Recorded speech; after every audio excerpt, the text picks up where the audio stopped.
wanta gaafa sagalee taatu tokkoffaa namummaan si dhaga'ameeti lammaffaa akka boru sirra hin geenyee fi akka ilmaan keetirra hin geenyee fi waan tokko gaafa gootan bakka namummaan isinitti dhaga'amuu qaba gaayis wallaahi laazim sagalee taa fi an gaafa namni keenya gaafa waatee namni keenya sagalee hin taane na dhiba wallaahi laazim sila arra micoon tun habashaa taateedha feemasni guutuun gabbaatee iyyitee jechuun naxalaa uffattee biyyi guutuun gabbee gurraacha uffatee iyye jechuu arkinee turre mitiire hayi arkinee bar daa'imni daa'imuma tunis ajjeefamtee jirti gudeeddamtee jirti gudeeddamuu fi ajjeefamuu bira kuttee bar fannisan bar mukarratti bar haadaan fannifamtee bar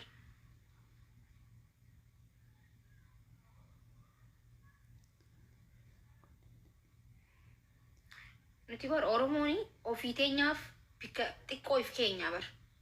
ofii keenyaaf of gabbuus naa bar ni beetanii maaliif jennaan sagalee waliif hin taanu kwa sagalee waliif hin taanu silaama waa bahee viidiyoon bahee jaan hundi mana banattee teessi jechuu hundi wal salphisuu irratti mana banatee taa kaatiin beene hundaan mana banatee taa miidiyaa kana qawxii wota waan isin galchineetti waan isin namni fedhii isaatiif viidiyoo walirraa waraaba fedhinnaa mataa isaatiif jechuu itti yaadee waan godhetti irraa haasoytan jechuu waan itti yaadee abbaan viidiyoo akkana bilbilee haasee irraa gabbaatanii haasoytan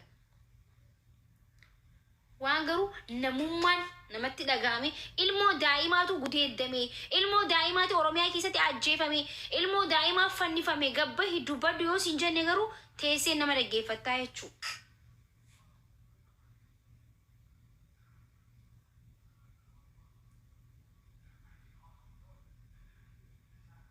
osoon afaan oromootiin sagalee ta'uu baadhee fi amma afaan amaariffaatiin sagaleetiif biyyi guutuun gabbaatee sagalee taatiif jechuu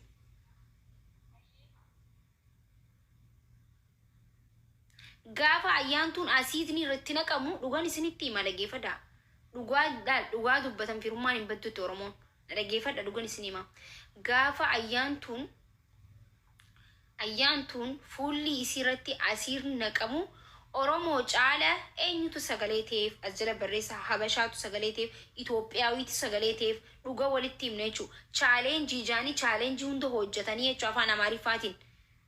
fitila ayyaantu jedhanii hojjetanii dubartoonni artiistoonni hundaa gabbee sagalee ta'eef jechuu hinki jibee yoo maaliif jennaan laal nama jibbuun akkuma jirutti ta'e haqa jibbuun immoo rabbii waliin si wallalchiisaa jechuu okay oromoon sagalee osoo hin ta'inii fi habashaan guutuun sagalee taatee fi miciyyoo san biyyi guutuun sagalee ta'anii sagalee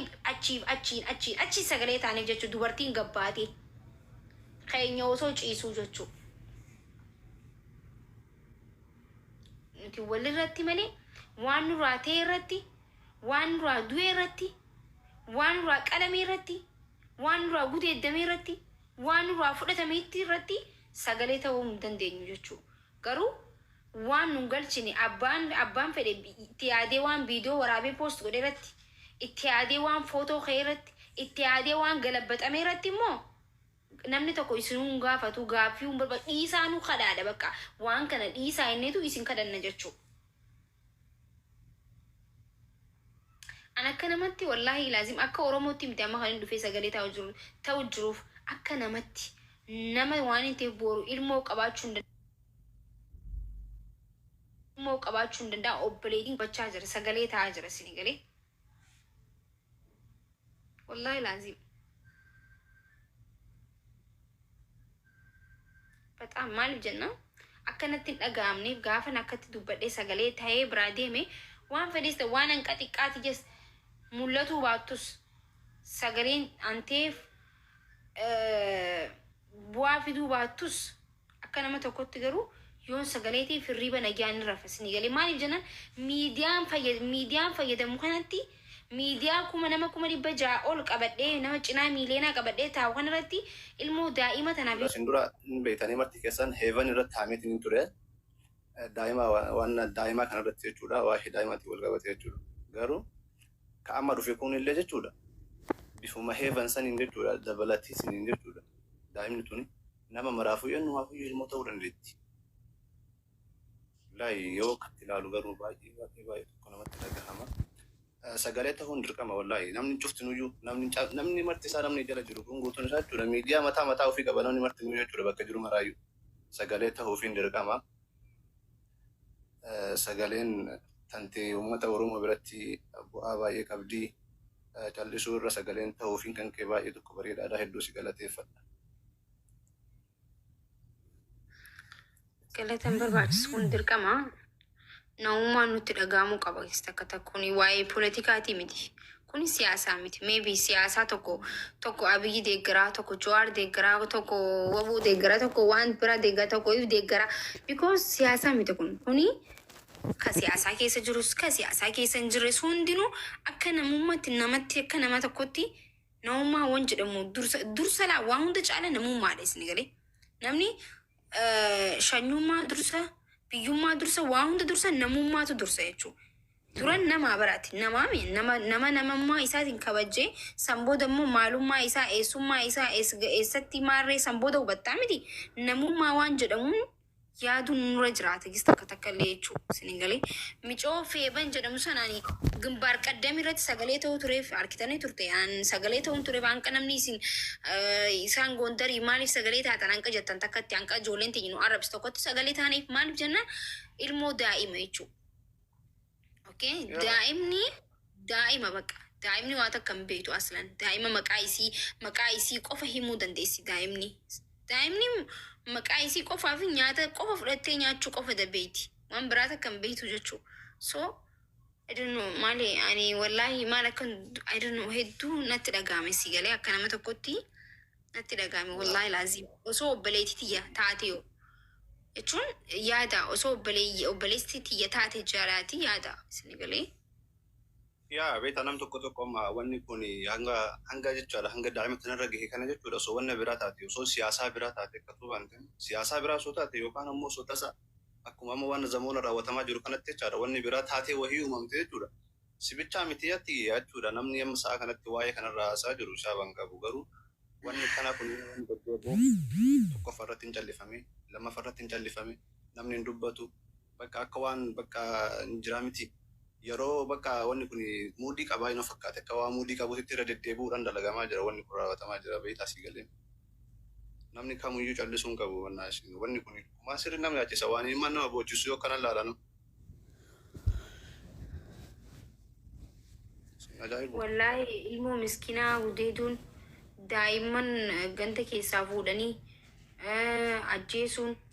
silaa dhaabbatee bireeta. Waan kanarratti hojjetu qabna hundi keenyaa. Daa'ima takkaa lamaa miti nama 5 nama 6 nama 20 gudeedanii eeruu keessa darbaa jiran. Uummanni keenya immoo safuudhaa waan kan akkamii gabbaanii dubbannaa akkana jaanii hayyoonni keenya usa jechuudha. Daa'ima mana keessatti ilmoo xixiqqoo tana wallahi akkan taane godhanii jechuudha. Biyya keenya keessa waa hedduu jira bara garuu namni keenya safuudha jeetiti daa'ima tana hunda mana keessa ol kaa jechuudha. Yaa garuu beeta wanti kun namni kamiyyuu akka na dhibe namni tokko bakka akka namummaatu yaadu namni tokko beeta akka namummaatu yaadu dhiisee bakka akka waan sammuu addaa wayii rabbi isaa kenne kanatti yaada bakka jechuun sammuu waan namni silaa yaaduu hin dandeenye fakkeenyaaf nam tokko yoo laaltu jechuudha sammuun isaa tuni bakka watee inni waan inni dalagu hojii isaa fiizikaal isaa waan inni deemu waa inni haasa'u yoo agartu waan ilmi namaa sammuutti hin deemne kana bakka waan inni dalagu. Garuu ammoo tunuyyuu namni sun booddee isaa olaaltu nama guddaa nama wanni kun irraan eeggamne nama bakka wanni kun inni yaadamaa jedheetiin isa biratti namni hin fudhatamne nama akkasitti waan hin taane fa'aa dalagaa jira beeta garuu namni kun akkamitti akka inni itti yaadu ayidoon baay'ee tokko si cinqa wallee. Kanarratti ammoo callisuun barbaachisu hawaasa bal'aa kana gahu hagana bal'atu kana biratti wanta akkana deddeebi'ee argamuun gireesseem. Maalini makiye?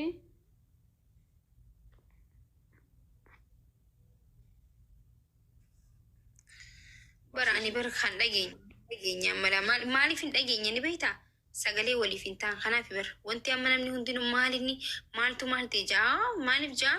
dhagaanii feesbuuka bikka namni guddaan ooluun oolan irra guddaan dhuguma isinii hima tiktookuma kana keessa ooltan jechuu feesbuuka silaa dheeytan ni arkitan feesbuuka irratti silaa dheeytan nama waan kana hunda nan gaafattan jechuu tiktookuma keessa noolina tiktook doomaa nama godha tiktook doomaa nama godha jechuu tiktookii qofa keessa yoo oolte tiktook doomaa mahayyibii nama godha dhugan isinitti hima tiktookuma keessa noolina waan biyyiti itti jirtu waan addunyaan itti jirtu waan maal itti jirtu feesbuuka faada qaalan laalame dhugaa jettan as jala teessan dhageeffadha. Silaasee irratti gaaffii hin argamu. Namni hedduun isaa meesii bichaan namni hedduun isaa hin beeku amma namni jala jiru kun guutuun isaa hin qalladaa kun dhageeffadha miciyyoo xiqqoo asirratti argitan kun shawaa lixaati. Dhalattuu shawaa lixaa umriin isii 10 kan hin guutiin. Gudeedanii ajjeesanii mukarratti fannisanii biraa deeman jechuudha.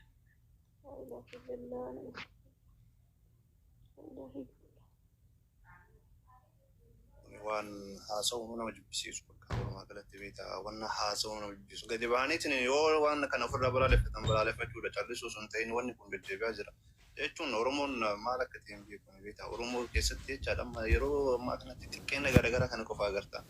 Wanna silaa hin yaadamne fa'aa agarta. Haga deemteetiin daa'ima dhaabaa duratti nama ajjeesan akka hin dhageenyeen ammoo tunuyyuu kun waan guyyaan isinitti duute hunuuti ciyyoo daa'ima xiqqishoo tana jechuu.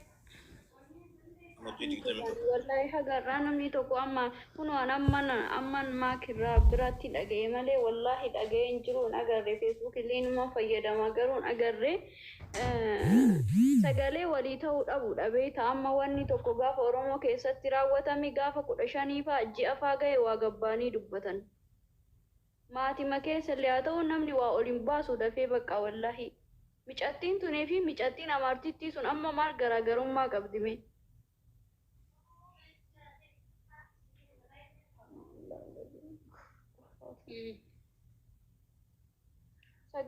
Maatiin biciyyoo kanaa gabbaatee sagalee jechuun gabbaatee rakkoo isii kana uummata Oromoo osoo hin ta'in uummata